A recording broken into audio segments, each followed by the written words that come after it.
For cheap D2R items, visit aoeah.com. You get 3% off with the code ARIAD. Check the link in the description.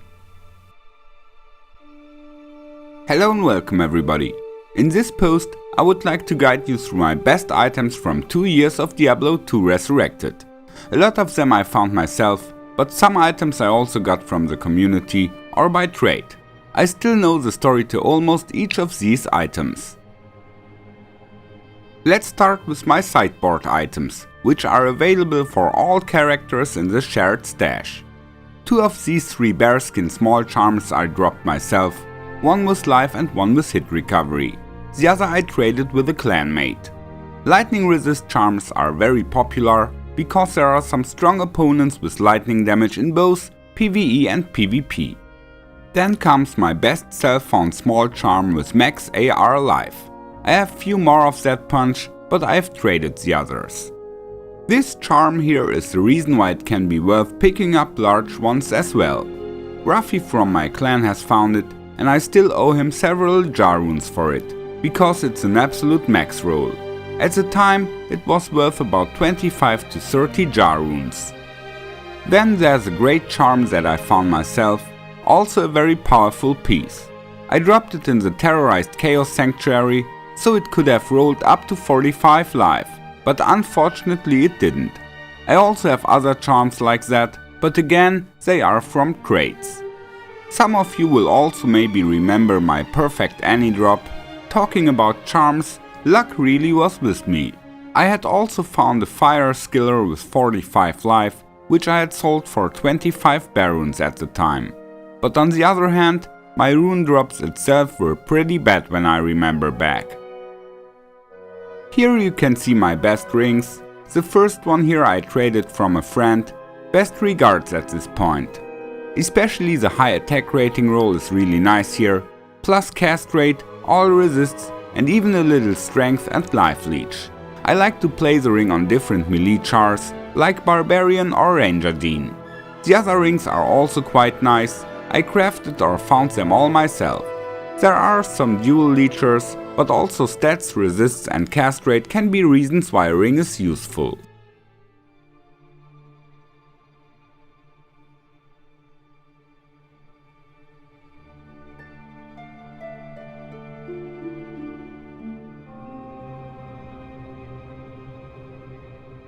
Then we come to the equipment. We are still at the sideboard chest. The first thing I have to mention here is my 30/30 COA, which I use very often. I got it very cheap in public trade at the beginning of the first season, for a Vex rune and a Geats, unsocketed of course. That was a nice bargain in the long run, because later on in the ladder, the rune value is much higher of course, and especially in non-ladder.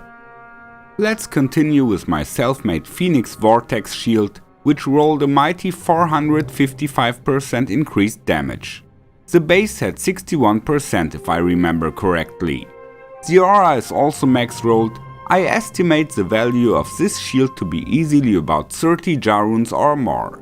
As a PvP smiter, you can use it to unleash your maximum damage.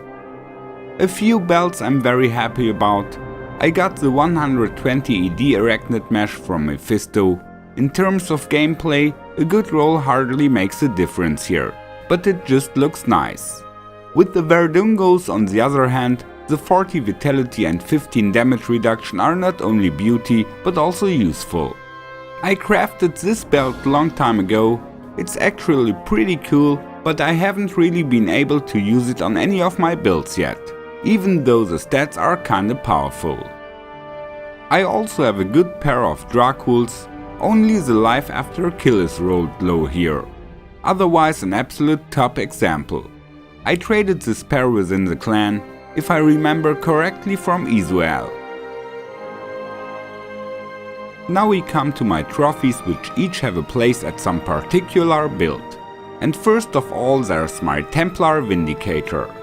I got this Griffin's Eye from a friend who unfortunately hasn't played Diablo for a longer time now. If you see this, best wishes and thanks again. This is a really nice piece, which is permanently in use. I always have a hard time when I put it down for the double bear COA. I once made a video about this amulet. I have spent 25 bear and 2 jar runes on tradery for it. It was a prize battle with 2 other interested people and I won by rune power. The rolls are just perfect for my build because 10% FCR is enough for the breakpoint here, and there's a lot of strength and resists, especially fire, which was missing before. All affixes are rolled high, most of them even max. That's why it's worth so much, even though it doesn't have a double roll cast rate. Not every build needs 20% on the amulet, so even 10% amulets can be worth a lot. It just depends on the rolls overall and what people need. Let's move on to my Mosaic Assassin, who often plays Dracules, but I also have this self-crafted pair of gloves. 2 skills, attack speed, life leech and crushing blow, all maximum rolled. That's pretty nice, and as long as I don't have any opponents where I need a life tap, the gloves are of course stronger than Dracules, so I swap them in between. In my build I also play with 3 different Thunder Charms and all of them are perfect. Unfortunately not all the same skin, but I'm fine.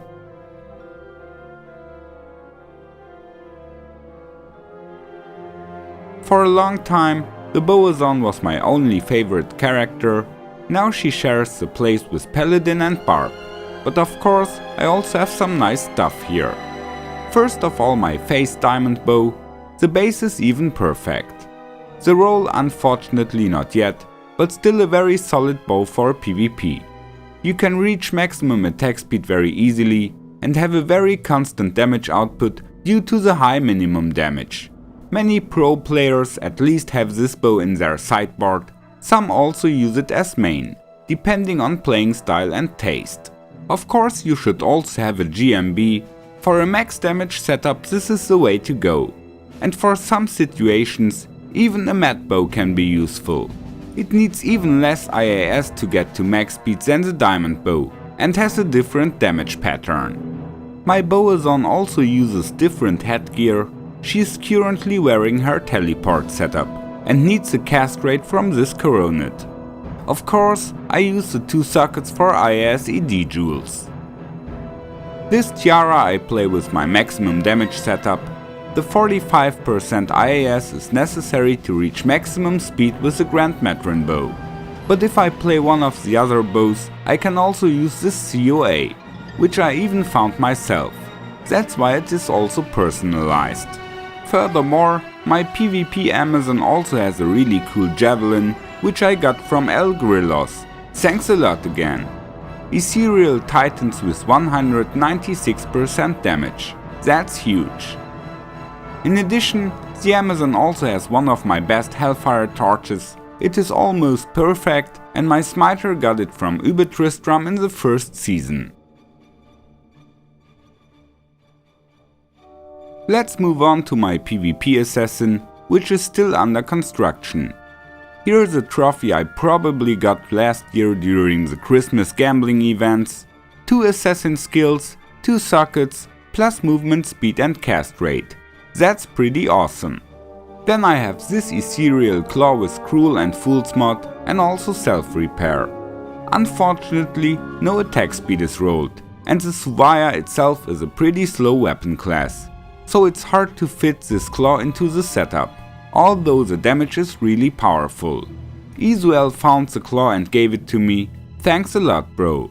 At the moment I'm working with a runic talon that has IAS, cruel and fool's mod, but unfortunately does far too little damage, because it's not ethereal.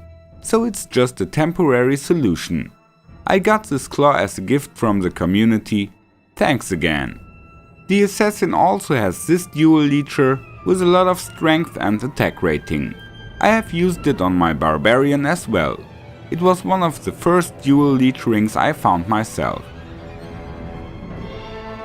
The pair of Shadow Dancers here is also worth mentioning.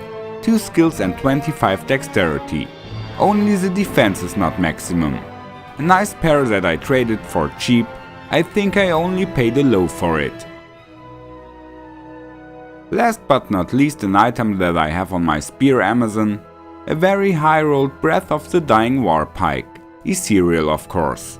This weapon has the highest damage of all my weapons. The charger Dean I temporarily played had used it too. Of course I have many further good items, like high rolled greaves and 40s, or other nice charms. But they are all not as special as the treasures I have shown you in this clip.